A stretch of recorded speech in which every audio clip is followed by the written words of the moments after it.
à la lecture du livre de Josué, chapitre 3, 4, 1, 9, nous pouvons voir que le Jourdain illustrait la transition de la désolation et de la stérilité du désert à la fertilité de la vie dans l'esprit.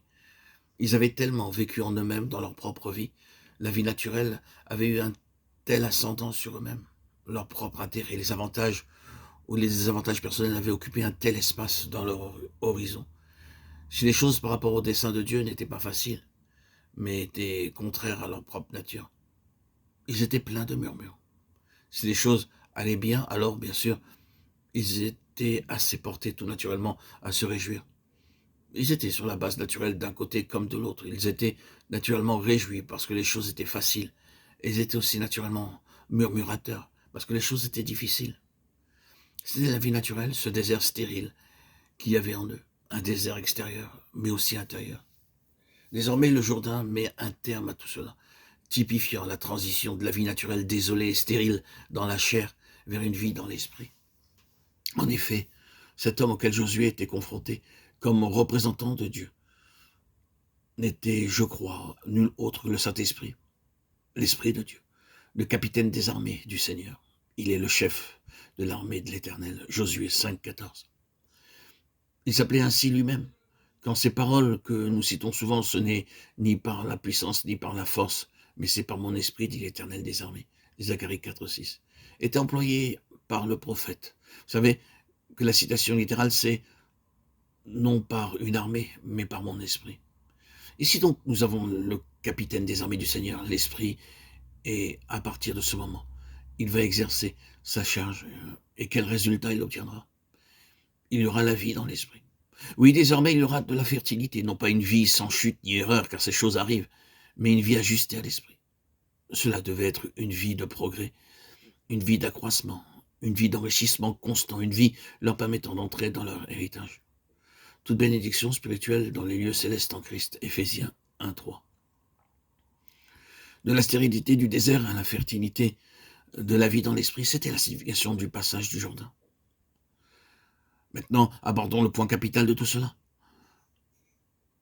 Ce grand pionnier est représenté par l'arche du Seigneur de toute la terre. Une fois encore, ce n'est pas une interprétation fantaisiste. Le Nouveau Testament confirme l'interprétation que cette arche était un type du Seigneur Jésus. Nous ne voulons pas le prouver maintenant par l'Écriture, mais c'est ainsi. L'arche typifie Christ. La grande transition allait être faite. Comment est-ce qu'elle serait faite? L'arche de l'alliance du Seigneur de toute la terre va passer devant vous dans le Jourdain. Josué 3.11. Il y aura entre vous et elle une distance d'environ 2000 coudées. Josué 3.4. Il n'est pas possible d'estimer exactement ce qu'était cette distance, parce qu'il y a 3 sortes de coudées dans la Bible. Et nous ne savons pas de laquelle il s'agissait en l'occurrence. Mais la plus petite mesure permet d'estimer qu'il y avait plus d'1 kilomètre qui séparait l'arche du peuple. Il y aura entre vous et elle une distance. N'en approchez pas, gardez cet espace entre vous et elle. Pourquoi cela? Pourquoi ce grand espace? Cela ne parle-t-il pas en premier lieu de la grandeur de Christ dans la mort? Car il est dit ici, entre parenthèses, le Jourdain regorge par-dessus toutes ses rives tout le temps de la moisson. Josué 3.15. Et c'était précisément la période. Le Jourdain submergeait toutes ses rives. C'était une vaste inondation. Il débordait au-delà de son lit, se propageant lui-même au dehors en toutes directions. Et nous savons fort bien que cela parle des eaux de la mort et du jugement. Cela parle de la croix du Seigneur Jésus. Et il se dresse dans ses flots au sein de cette puissante inondation du pouvoir de la mort. Ferme dans cette position tout au centre.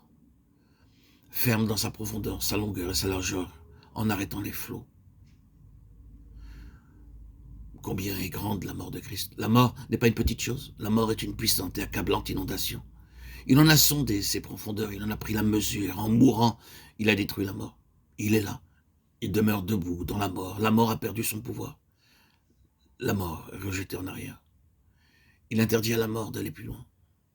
La description de tout cela est merveilleuse. En amont, il y avait ce mur puissant de l'eau. Et de l'autre côté, en aval, la mer morte. Tout cela signifie que la mort était inopérante. Combien grand est Christ dans la mort, incomparable. Il était seul. Dans tout cela, personne d'autre n'a pu le réaliser.